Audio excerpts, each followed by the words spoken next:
Hi, I'm Melody Hildebrandt. I work for the Department of Defense by day, but tonight I'll be talking about why web capitalism doesn't need a bailout.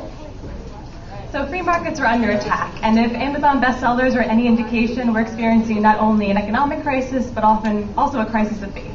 And the common sense solution right now is that increased oversight, more direct government intervention is what the solution is. And I don't deny that we have problems. Finance is a black box. We don't know where our money's going. A proliferation of middlemen has led to a lot of complexity and confusion. And we really don't trust the experts that we used to rely on. But the truth is, these problems are not inherent to free markets. And in fact, if we turn to the web, we can find examples of platforms that are embracing basic capitalist principles and not only avoiding these problems, but often addressing them head on. So today I'll be talking about three types of different platforms. The first is community markets, next social lending, and finally prediction markets. And these sites are embracing capitalism with some unexpected benefits.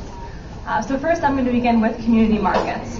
So for example, on Etsy.com, I was able to purchase a set of handcrafted soaps from a 15-year-old girl, Lacey. And I don't know Lacey, but I know what exactly composes these products and where they come from. And what I love about this site is that I'm able to find high-quality goods, and because of the strong self-policing marketplace, I can trust them. And I'm not alone. Etsy's the fastest-growing selling site on the web. And while this is a community for people who are passionate about things that are handmade, I think it's important to recognize that it got there by first being a market, and people are connecting over the buying and selling of goods. That's something that's often lost in the debate about capitalism. So on April 21st, this was the top trending topic on Twitter for the entire day. And the Etsy community, not the company, decided to spread the word about how much they love how Etsy can connect them with high-quality goods through aspiring designers. And this, the peer-to-peer marketplace extends beyond just buying goods. On Kickstarter.com, you can make a small contribution to a creative person whose idea you believe in.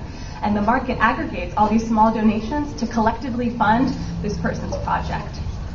And contrast this simplicity, this transparency with, say, the credit agency business, where there's an oligopoly of three companies. And at the end of 2008, AIG was receiving a AAA rating from Moody's.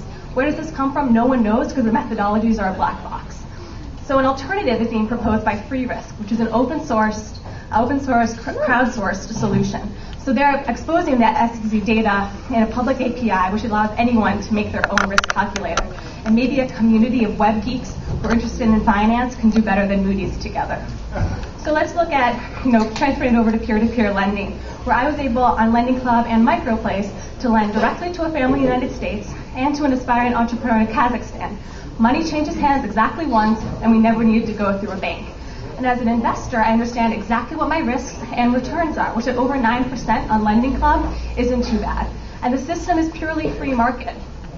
And it also can apply to, say, charity. And if I'm interested in, say, contributing to making Palestine a better place, I have two options. I can lend indirectly to an NGO, or I can lend directly to Elena in Ramallah, where $50 will fund 1/6 of the money that she needs to expand her small livestock business. And at lendforpeace.org, by contributing to a market, your $50 can go a lot further to helping the conflict.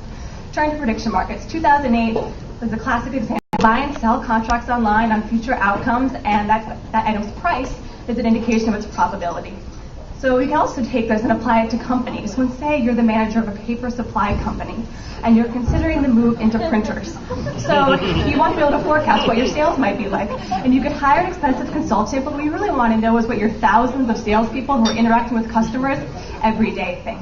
So what you could do is try to harness the collective intelligence of corporate worlds, where, after all, people are paid top dollar for their presumed financial and business expertise. But who has time to sort through all these opinions? And honestly, who would want to?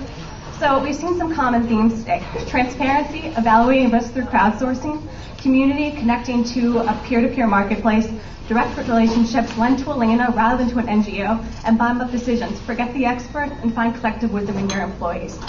So the internet is powering market forces forward, and we see what the examples are. Direct quality exchanges and improved efficient decision making. So let's remember lessons from the internet about how markets both can and should work. I blog at Transcapitalist. Love to hear from you.